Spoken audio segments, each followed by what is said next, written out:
all-state javelin thrower for Capital High School and the Capital High School javelin record holder. And today I am going to teach you the basics of the javelin approach. The javelin as an event has been around since the very first Olympics, when soldiers would throw their spears in competitions instead of combat. The javelin I am holding today is an 800-gram, 70-meter headwind gill javelin. 800-gram javelins are thrown by high schoolers all the way up to Olympic athletes. The javelin as an event is very technical. It requires a lot of practice and body control. The approach for the javelin can be broken up into 4 parts: the run-up, crossovers, the block, and the follow-through. The white thing in front of me is the toe board. Every throw that we take, we need to come to a complete, controlled stop behind the toe board before we can exit the runway and retrieve our javelins. If you cross the toe board, your throw won't count in competition. Every thrower has their own approach. Each approach varies in length, but all of them need to come to a stop behind the toe board. The first thing every javelin thrower needs to do is find their mark. To find your mark, you will need to learn the crossover sequence first, so that is what I am going to cover. So now, onto our crossover sequence. It looks a lot like the karaoke steps that we would learn in PE class to warm up, but it's only one-sided. Let me demonstrate. So for our crossovers, we are going to pick, if you are right-handed, your right hip needs to be back. Your crossover sequence is going to start with your left foot. Your right foot crosses over and hits the ground. That is repeated 2 more times in a total of 3. So, demonstrated a little bit more rapidly and with rhythm, it looks like this.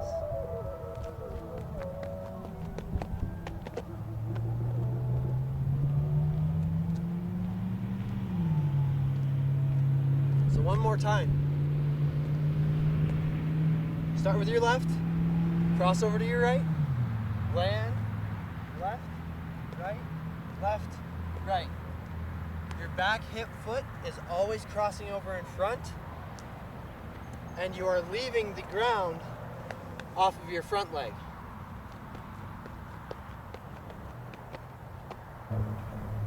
So now that we know what our crossovers look like, we're going to find our first mark. So in every crossover sequence, there are 3 sets of crossovers resulting in 7 steps total. So I will show you how to find your mark using those steps. So we'll walk to the toe board. You're going to put your heels right at the edge of the toe board. You're going to take 2 normal steps forward. Then from here, find your throwing position. You're going to run through your crossover sequence. So that's 3 crossovers, resulting in 7 steps. I'll count them out for you. 1, 2, 3, 4, 5, 6, 7. So right here where my left foot blocked is going to be my mark. So now that we have our mark for our crossovers, we're going to focus on our approach run-up. So I'm going to find my crossover mark, which I've marked with this plastic cap on the ground here. And I'm going to heel up with this again, just put my toes right on that mark. And I'm just going to take my approach steps as I try to gain speed. Alright? So for me, where that left foot hit, right here, is where I'm going to start my approach from. So now that we're done with getting our marks, we're going to hit our block. So this is after you've gone through your run-up, you've gone through your crossovers, you're going to hit your block after that.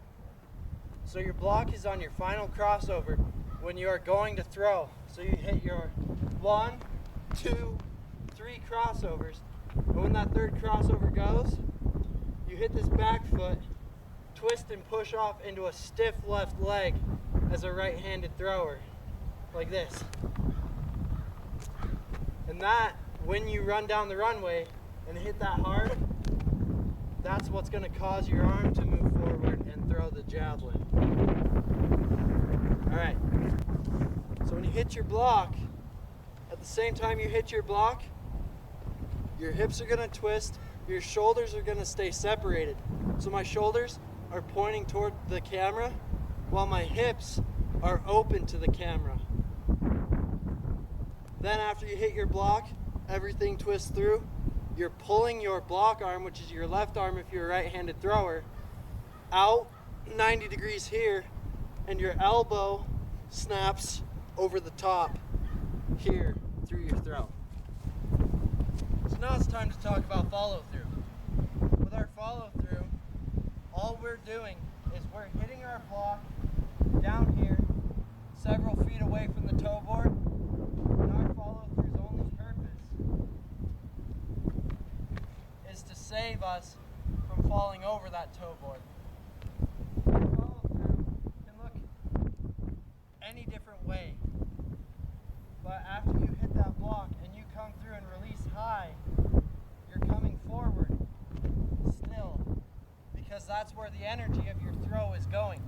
If you can block and throw and stay behind your block leg, you haven't had enough momentum going into your throw.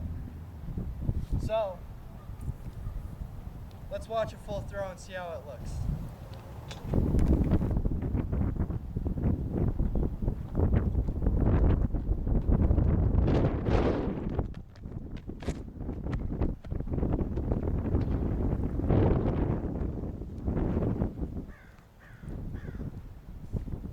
Those are just the basic tips to the javelin approach.